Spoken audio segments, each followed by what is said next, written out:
Hello everyone, welcome back to another video. It's your host Ray. So today's video is a review of the 1/35th scale VK-72.01K slash Panzer 7, or is that a Panzer 7? I'm not sure what it is. I'm sorry, I'm definitely very well informed. That was sarcastic. This is the kit by Amusing Hobby, and I believe this is the only 35th scale VK-72.01K, so this is pretty nice.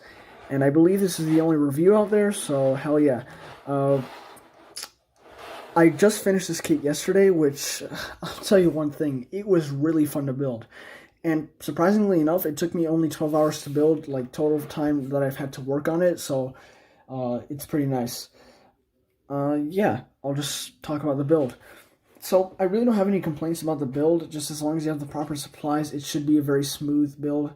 A lot of the things on the instructions are hard to, like, not understand, but, like, hard to catch, so there's a lot of details that you may miss, so make sure you read the instructions thoroughly and go through all the details. And there's a few bizarre things about the orientation of the tools here, like this, the manual engine start, and that's loose. The manual engine start, it's, like, put on backwards, so I just ended up adding it this way. Yeah, that's really the only complaint I have, but otherwise, it's a pretty smooth build. And let me tell you one thing, the tracks are a pain in the arse to do. Seriously, they are really hard.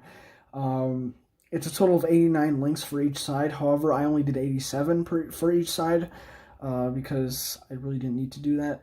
There was a few molding inconsistencies where the quality wasn't as good on, like, a select 1 or 2 track links, but that's no biggie. And the kit includes more than enough track link. It includes, like, more than 87 track links for you, so you shouldn't have an issue putting the track links together. And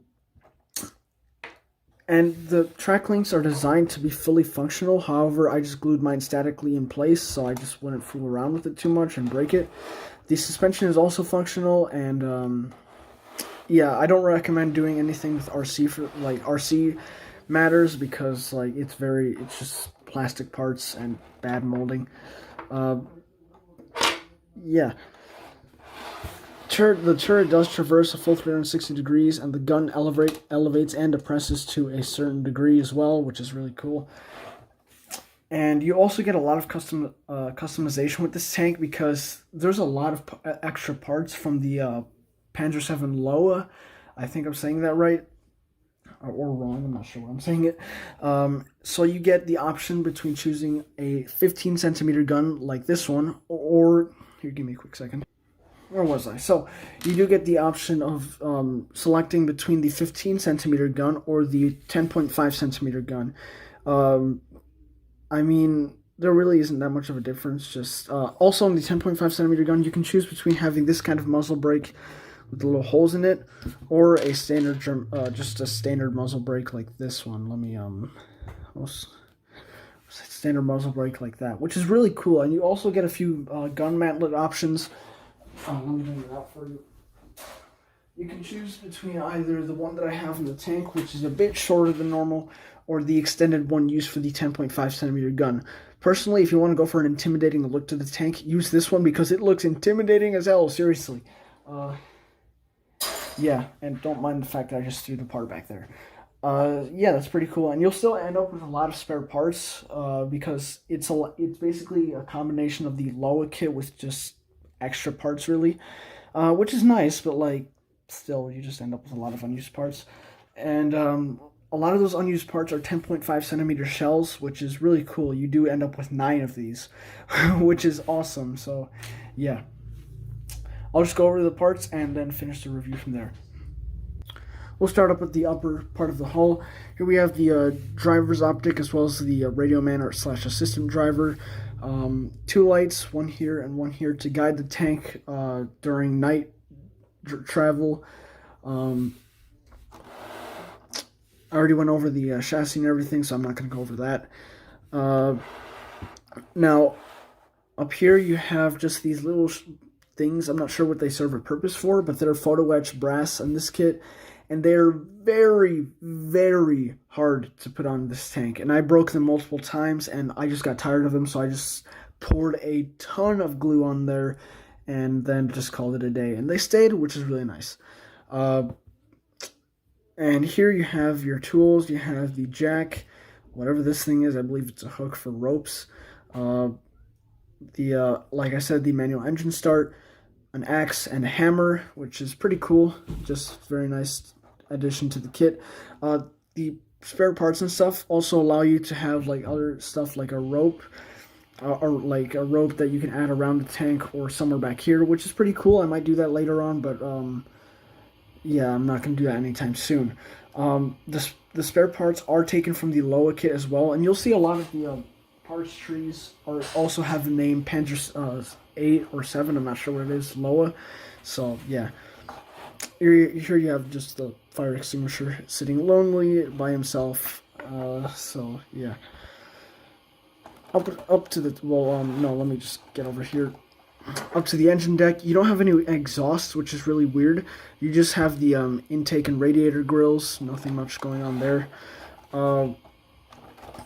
Here's the turret. It rotates a full 360 degrees if the paint would cooperate. Sorry, it's because I painted the turret and everything, and I ended up painting the bottom of the turret where it does turn.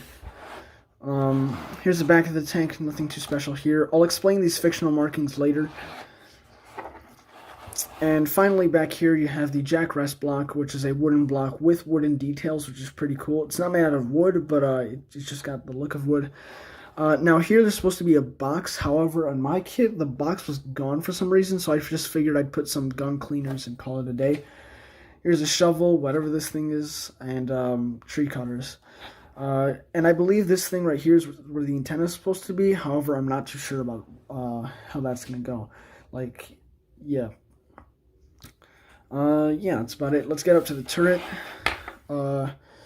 So back here you have just like an axis port. And up to the front, I already went over most of the gun stuff. And if you're curious, the 15cm gun here, the holes in the gun, the muzzle, are actually hollow, which is really cool. I'm really glad that they included that as a feature. So yeah. Now as we move to the top of the turret, here's the commander's cupola. They do give you clear plastic parts to put as the I believe it's plexiglass that goes up here, as well as in some of the optics ports around the tank, which is really nice, and that's a really cool feature. And yeah, so that's pretty much it for the review. I'll go over the fictional parts back here. You'll see, yeah, overall it's a very nice kit. I do recommend it for the like an intermediate to advanced scale modeler, and it's pretty fun. And considering the fact that I speed built this, I mean, there's easily some way you could pull it off as well. So yeah, links to buy are in the description below, and be sure to watch my other amusing hobby videos. Just I do review the E100 as well, and just watch my other videos as well. Just I need to stop advertising myself. I'm sorry about that, guys. And yeah, also right now I'll just show you a quick demonstration on how to assemble the tracks. So here it goes.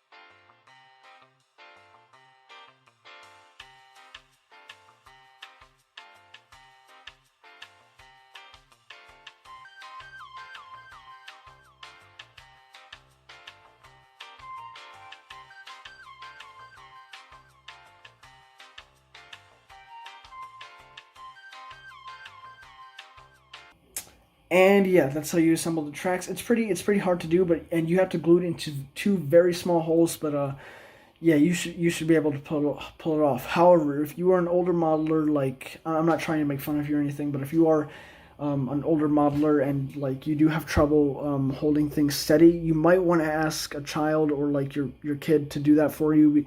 And like, if he doesn't want to do it, and he's not a scale modeler himself, he or she, pay him $20 and then they can do the tracks for you, and it'll be a lot easier. Yeah, and there's a few like once you get the hang of building the tracks, it's relatively easy, which is really nice. And if I can pull it off, then you can certainly pull it off. So as long as you have the right supplies.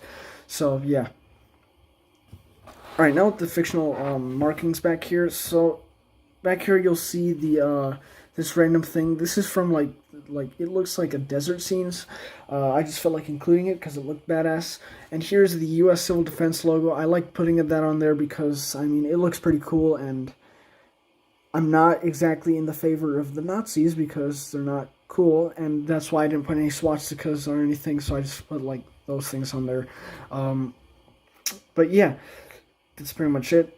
I do highly recommend this kit once again to the intermediate to advanced scale modeler, and yeah, it's definitely worth your money. It's pretty cool. So yeah, like, comment, subscribe. Thanks for watching, and I'll see you guys in my next video. Stay tuned. Peace out.